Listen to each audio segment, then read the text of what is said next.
Avez-vous déjà entendu parler du scandale de la dépakine? Un médicament antiépileptique découvert par hasard dans les années 60 par des chercheurs grenoblois voulant soigner la tremblote du mouton. Commercialisé en 67 par le laboratoire Labase, racheté par Sanofi, la dépakine est la plus prescrite pour stabiliser l'épilepsie. Elle est également connue sous le nom de Dépakote ou Dépamide pour soigner les troubles de l'humeur.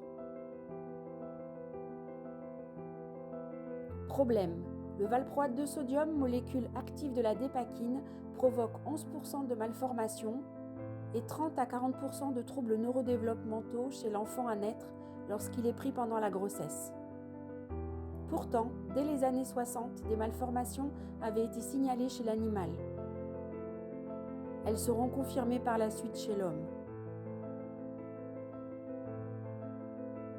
Puis, dans les années 80, les premiers cas de troubles neurodéveloppementaux sont publiés.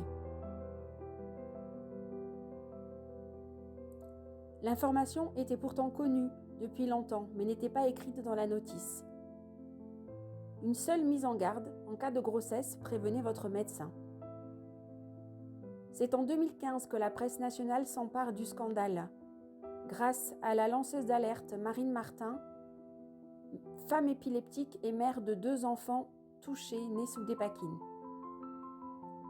Elle crée l'association APESAC en 2011 afin d'informer les femmes des dangers du médicament, changer les conditions de prescription et faire indemniser les victimes. Depuis la commercialisation de la dépakine, on estime à 30 000 le nombre d'enfants atteints de troubles neurocomportementaux. En 2015, l'APESAC fera modifier la notice du médicament et rendra obligatoire le formulaire d'accord de soins. En 2018, elle obtiendra l'apposition du pictogramme femme enceinte barré sur les boîtes de dépakine. Mais ces mesures n'ont pas toujours été acceptées par les médecins.